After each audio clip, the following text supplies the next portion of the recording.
Welcome to the East Bay's best podcast, The Capstone Conversation. This is a show that interviews political, government, and community leaders in Alameda, Contra Costa, and Solano counties. We look at what is going on in your city, how are we developing things economically, and where are we going from here? I'm your host, Jared Asch.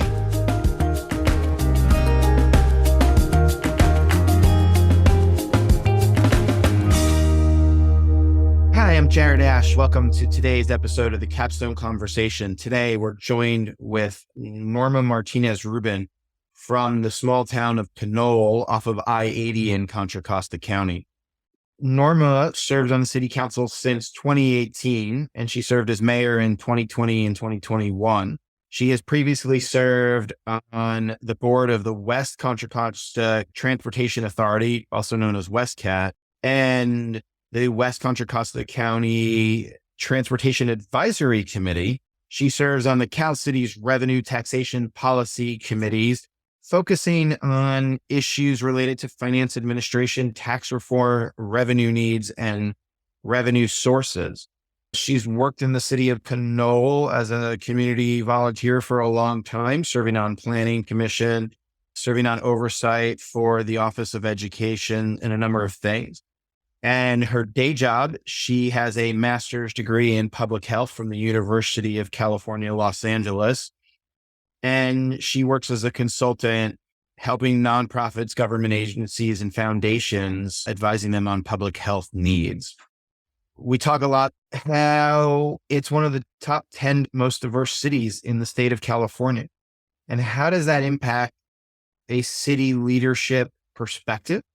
And how does that impact the residents there for better and for worse? There's a lot of good advantages of being in that small town and a diverse town.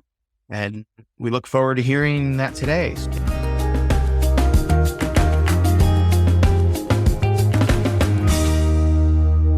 I'm here with Councilwoman Norma Martinez Rubin from the city of Pinole in Contra Costa County. We appreciate you being here today. As part of your everyday job, you're a principal at evaluation-focused consulting, where you focus helping mission-driven foundations, nonprofits, and government agencies and public health. So that's an exciting background to be here. What else can you tell us about yourself, Norma? Thanks, Jared. Thanks for having me be part of this. I can tell you that my adopted hometown of Pinole is this wonderful little city, relatively small compared to the other 19 cities in Contra Costa County. It's bisected by I-80, which has national fame. And for those of us who are local, it is both a blessing and whatever the opposite of that is, given the multitude of vehicles for many different reasons, recreation, transportation, transport of goods, et cetera, on a daily basis that we get to live with. Part of my personal history is having come to city of Pinole via Los Angeles, where I grew up, it was reared, and having the experience of living in a more urban area relative to one which has these beautiful natural amenities just within a walking distance of where I live. We're surrounded by hillsides. We're surrounded by or adjacent to the San Pablo Bay, which in my mind counters the effects of a interstate that bisects the city and divides the city in the way our residents view issues that come before us on city council. Interesting. Let's talk a little bit about that small town, but in a big metro area. From a governing standpoint, and what would you say are some of the constraints and some of the advantages compared to other towns being a smaller city? Oh, as a smaller city, we're a full service city. So we provide and we're responsive to provide services that are essential as local governments go. We have our own police department, we have parks and recreations, we address land use issues, keeping in mind the topography of Pinole. And most recently, we have joined with our county's fire district to serve our city. In its small size, we have a different terrain. The north side or the south side part of Pinole, adjacent to the San Pablo Bay, is the older part of town. We were incorporated in 1903. But as history goes, in the 1950s, when I-80 was constructed, it divided the city. And then we started seeing more of the tract homes built on what was formerly agricultural land. So in the Pinole Valley, which is south of I-80 in our town, you have people who are surrounded by hillsides, beautiful hillsides, but as valleys go, also face the risk of possible fires because many of the homes were built alongside that range, which is open space. So the constraints in a small city is that urban planning back in the day, when some of the older cities in Contra Costa County were designed and built, may not have considered the growth that would occur over time and the needs that people had over time, given the shift in demography or population figures. In my background as a public health practitioner, population shifts are something that we've observed and have been somewhat ready for. And however, we also have history in local government and more broadly state and federal, that the response to this population shifts isn't always as quickly as we see the shifts occur. And so we've got residents that are here new to the city that probably moved in within the past 5 years. We've also lost some going out of state because of the cost of living generally in the Bay Area. At the same time, we've got legacy residents who have been here since the 1950s, bought homes in the valley, and now their children and grandchildren occupy those homes. And so they are the new residents in the area. So we've got multi-generation living in the city.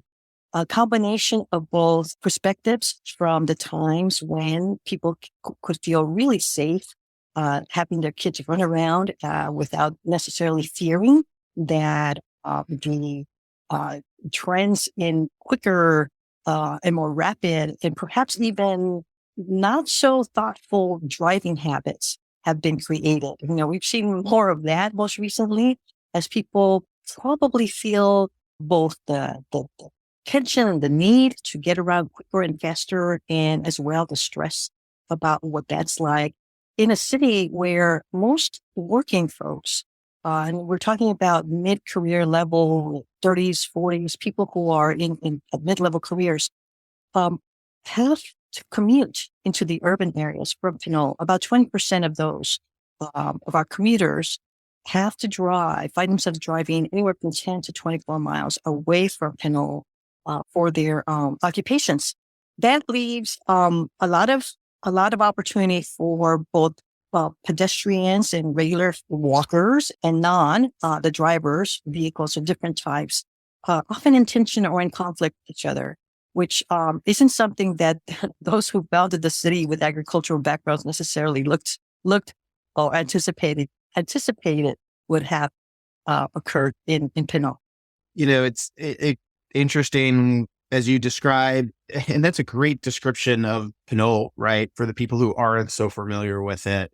When I moved into my neighborhood, maybe almost 8 years ago, my neighbor was mid 90s and they were original owners and the houses were built in 1962. And within a year, I think that both people in the couple there had passed. And then their kids moved in for about 2 years, fixed it up, cleaned it up. And then they retired because they were, 70 already, and sold it to a young family, which I have. And you see that. And one of my biggest arguments, particularly around walking, is the sidewalks aren't ADA compliant in my neighborhood because they were grandfathered in. But where ADA compliance comes in isn't just wheelchairs, it's strollers, it's kids with bicycles. And that walkability matters in my neighborhood. Absolutely. It matters to us as well here in Pinole, where increasingly we want to have a more walkable streets. And really, the city seems to have been designed for vehicle use, which was the case in the 50s and the 60s and into the 70s.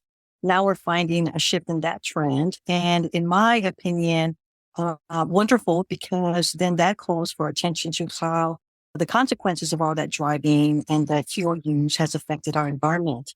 And being one concerned about quality of air, quality of water, the basic necessities that humans require, means that we need to pay attention to that. And every little effort that one can do on an individual basis, additional to as a community of people who are conscientious about what their behaviors, how their behaviors affect those around them and their environment is absolutely necessary.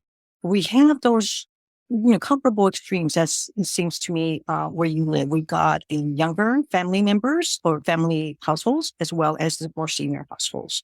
And then somewhere in between there are your people who are beginning their careers or students. We have this high school that was built originally in 1967. But as time went by and it deteriorated, it was renovated and rebuilt actually and reopened as a beautiful, almost like mini college campus in 2019. And that population of students, that cohort of students and ongoing are finding themselves observing that what they would like to do is walk more and bike more. But yeah, we're not necessarily ready for that. As a city council member, we look forward to having the regional support. You asked me about the constraints of a small city. Many of the publicly funded sources of support for those large transportation infrastructure projects, like attending to sidewalks, like attending to street surfaces, like complying with ADA, that would help support the greater walkability as well as bicycle riding and even scooters, require that we identify needs on a regional basis. And so it's incumbent upon us as council members to have ongoing ears and eyes out for that kind of opportunity to work along with our regional associations and organizations to be able to bring in the larger funding for those kinds of projects that really require more than just the funding, but as well the staff to initiate and monitor the project until fruition, until they're completed. That's good. That's good. It talks about how Pinole is planning ahead to that changing demographic and some of the stuff that's going on within the city. Add to that, how are the businesses and the local economy changing? You have a city that you talked about is changing in age a bunch, as well as people who commute a fair distance. Talk about how that's impacting local businesses and everything there. I'm catching my breath to think about how I will start this. So let's talk about the small businesses. So small businesses as a group, a collected group of taxors, are really not the ones that generate the revenue into a city like ours. It's more the national brands, the regional brands that are out there that are housed in commercial areas that were set aside for that purpose, for revenue via taxes. We also welcome new development commercially. I'm thinking it while I was on the planning commission. So up until 2018 and 5 and 10 years prior was when we were looking at reviewing plans for the kind of commerce that eventually came to our city that brings people from out of town and allows us to have taxes as a primary source of revenue. Now, the smaller businesses, the mom and pop, the family-run businesses are definitely there in the part that we love to call a historic old town. That part of the town, however, needs a lot of traffic, a lot of foot traffic. We get our share of vehicle traffic, especially when that 80 closes down for one reason or another.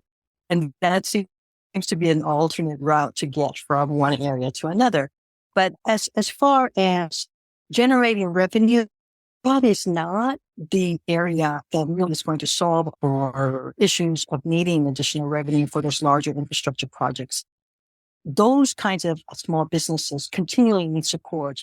As small business owners know, capitalization and ongoing support for their business growth is often necessary and needed in order to maintain the business and to continue innovating and offering new services.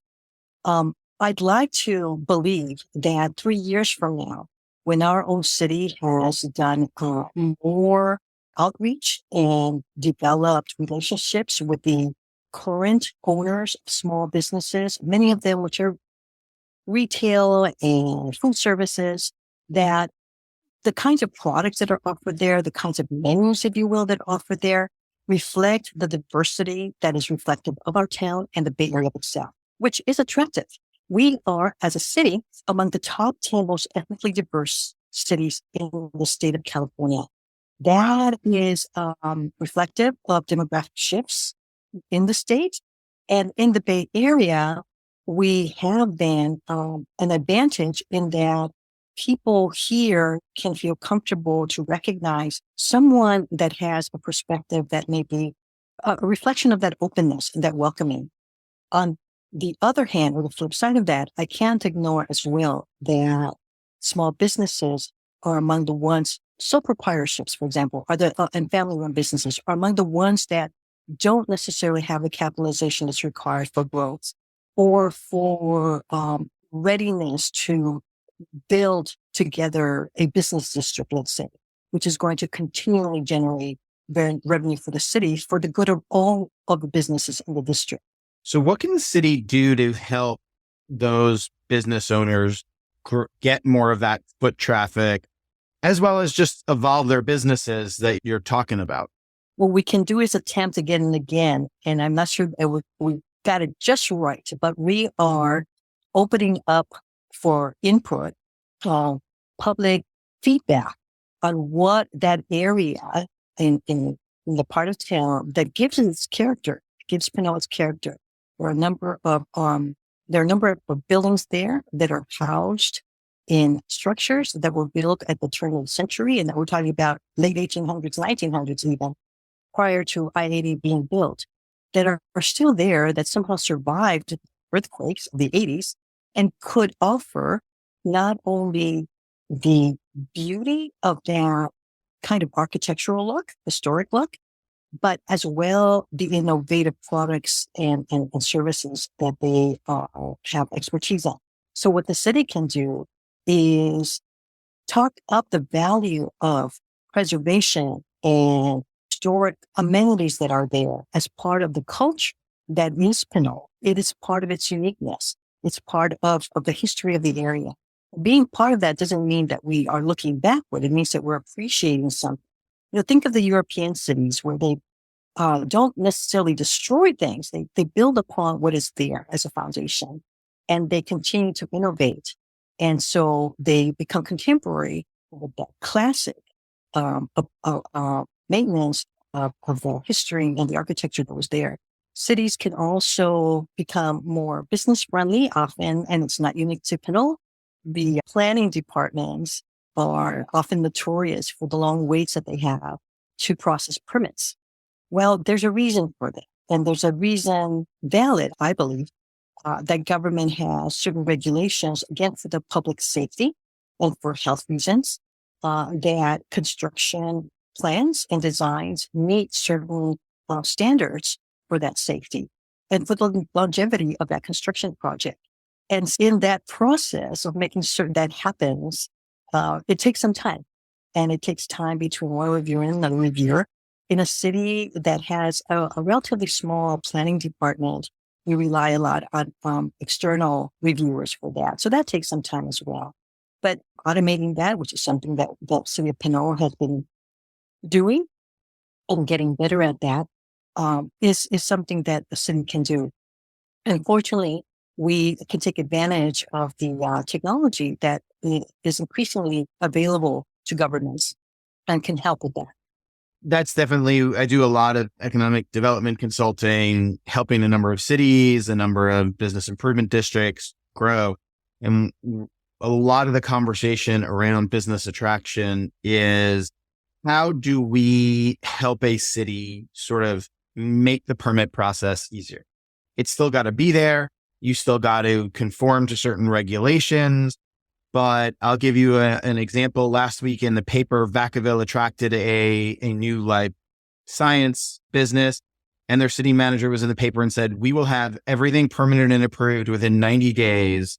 And we will bring in the utilities and the water and the sewer to help them start their process, knowing that, PG&E and I forget which is their sewer company, they can't move that fast as 90 days, but at least starting the conversation and getting the city's approval done. And I was like, that's why they're landing the larger life science company that's going to deploy 10,000 people. So I'm a big advocate for embracing new technology, embracing that change.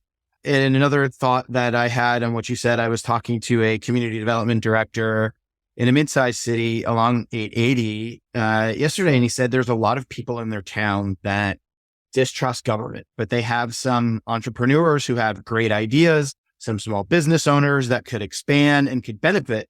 And we talked a lot about how to outreach to them. And I said, you got to go to who do they trust? They do trust somebody, unless they're a hermit. It might be at their church. It might be, which might be in Chinese or Vietnamese or in Spanish, as well as in English. It's getting in front of who do they trust and using them as a middle partner to provide those resources. And that's not easy for government to do, especially at a time when a lot of cities are short-staffed. I like that you're at least thinking about that in Pinole on both of those issues, fast-tracking permits or automating systems, as well as doing that community outreach to a diverse town. Well, we're thinking about that. We being the councils that I've served on since 2018, with a bit more attention to that, given that we may come from different backgrounds, not necessarily economic development ourselves. And so we rely, at least I know that I rely on the expertise of the staff, as few of them as there may be, who are there full time to bring to us as council members the current best practices, if you will, and the trends in economic development relative to cities our size. And not only as they exist here in the Bay Area, but throughout the country, throughout the world. We're not unique necessarily. We'd like to believe in some regards we are, but we're not unique when it comes to environmental issues, psychosocial issues, political issues necessarily.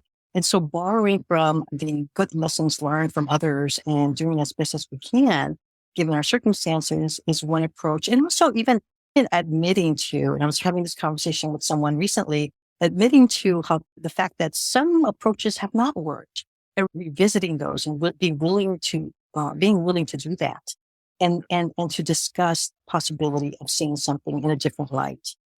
Getting back to the size that we are and how we're a relatively small city with a population that hovers around 19,000, and with population increases in the next 10 years or so, not being regarded as high. And then after that, really just on a moderate level compared to other parts of the East Bay and our neighbor, San Francisco, is that we have been pretty much built out. So the constraint then is also what available land space we have. And in my opinion, in my interest, it's absolutely necessary to balance what gets developed, whether it's commercial or housing development, with the natural amenities that exist. And it gets back to what is quality of life. And there may be different perspectives about that. But overall, and I think since we've having experienced the pandemic, we've generally gotten a greater appreciation for the importance of having available to anyone. And that means public space, not private areas, but public space where families and anyone, regardless of age, can access and enjoy. We're fortunate that East Bay Park District is a neighbor to us and a partner to us in maintaining those open spaces, and we can avail ourselves of those. In Pinole, there are a number of walking trails, and I'm pleased and so happy to know that we have a creek, a watershed that traverses the town for about 10 miles. So it's beyond the land size of Pinole, which is more like 5 miles. And that creek gives character as well as life to the town. And by that, literally, I mean, the flora and the fauna that are there, and the fact that it's there in the middle of town and that it beautifies our city makes it particularly important as an amenity that highlights how, even with increased housing that's going to be built in the periphery of our town, no, not necessarily the periphery, but alongside some of the main arterials, that we still can have the beautiful natural environment that is part of Pinole. Yeah, that's important and good features of a town. And I live with Mount Diablo and Lime Ridge in my backyard. So I could really appreciate all of that. I want to pivot to one other topic here. You just got a new fire station in Pinole, right? And that's a big deal. Explain what happened and why it is a big deal. It's a big deal because the people in the valley can feel a bit more comfort and less fear about response times. Now that station has reopened. So it is not a new station per se. It just reopened. It closed, more than a decade ago now because of, the city couldn't afford to keep it open. We went to a recession back in 2008. And so that was one of the services that was decreased. And fortunately, what happened most recently, the passage of the Measure X, a county-wide sales tax, part of the funding for that, about $2 million in the next 20 years, $2 million annually in the next 20 years, will help Pinole have that station open. And so the resources, and that's the personnel and equipment resources that the fire district has, the county fire district has, then become shared resources with Pinole. So we no longer have a Pinole Fire Department per se. It's not a city fire department. Our firefighters became county firefighters.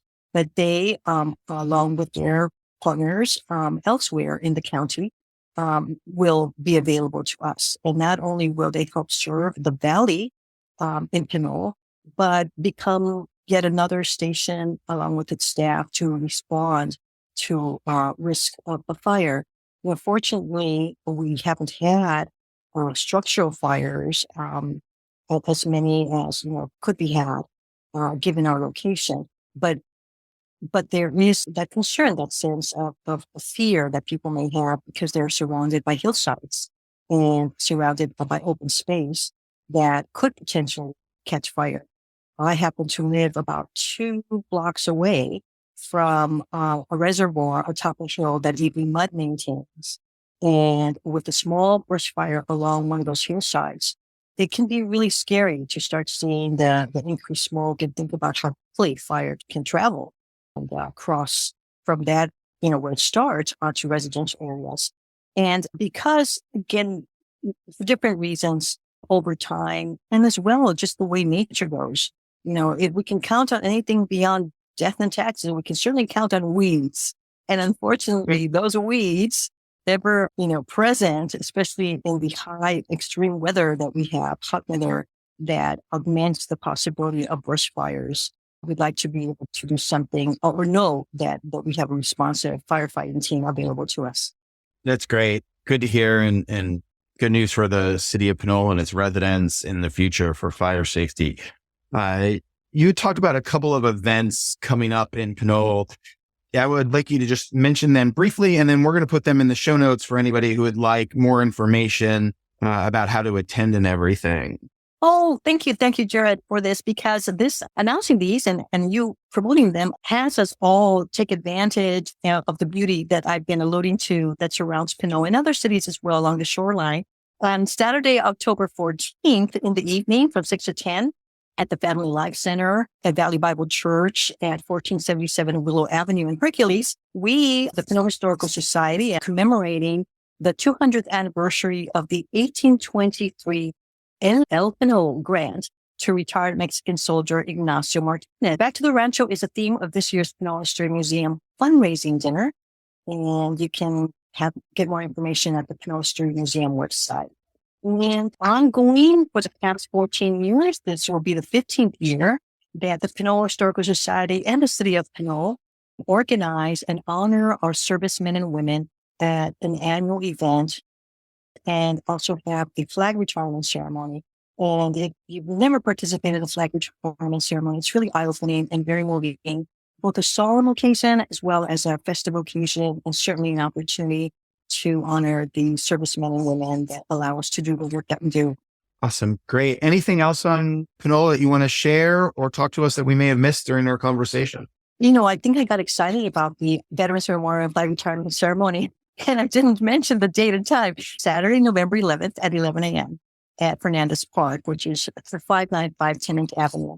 And we're going to put that in the show notes and link to it so everybody can get more information there. Thank you. Beyond those annual events, looking into the long term and getting back to what Pinole has been assessing as needs and planning for eventual projects that come to fruition and help build our local economy as well as housing availability at different affordability levels. I invite, as a member of the council, and I think I share this with my fellow council members, invite future residents to Pinole, people who wonder, where is Pinole? It's a beautiful little town, a little gem that we'd like to hold precious and feel that it welcomes people and who haven't been through. It's more than just a little city bisected by I-80. It's got a nice blend of residential, bit of commercial services and retail to help meet just basic local needs. It's a quiet and safe town. So come visit Pinole. We appreciate you shopping in Pinole. And as well, if you are an entrepreneur, you need to mention that. There is room for that kind of growth here. In fact, one of our consultants offered that as a recommendation that we invite more of that, because that kind of work, entrepreneurship, in the areas of IT, for example, or communications or business services are continuing to be needed. Either, they were pre-COVID, they are post-COVID, they will continue to be needed as we, shift the way the work is done, while at the same time having people build careers in their own settings, in their own homes, in their own small businesses that can also contribute to the economy of their own town. I like that. That says a lot about Pinole and just the way you're thinking and welcoming entrepreneurs. And I appreciate that as somebody who focuses on business growth and economic development. I think that attitude from city leadership is just important and a great community mindset. So we appreciate your time today. We're here with Councilwoman Norma Martinez Rubin from the great small city of Pinole off the I-80, which we learned a lot about today. So thank you for your time today. Thank you, Jared. Thank you today for joining us on the Capstone Conversation and learning about the city of Pinole. As we've gotten our groove here on the Capstone Conversation, please hit subscribe, like, and review us. We also have a blog that comes out every Friday, and you can see on our LinkedIn page, and follow us there at Capstone Government. We appreciate you listening and look forward to our next episode.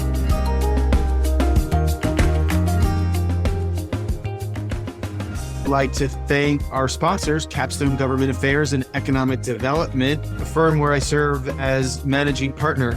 For more information, check us out at www.capstonegov.com and follow us on LinkedIn by typing in Capstone Government. Thank you for listening to today's show. Check out the show notes, and for a full transcript, visit our website, www.capstonegov.com, and follow us on LinkedIn by typing in Capstone Government, or you can find me, your host, Jared Asch.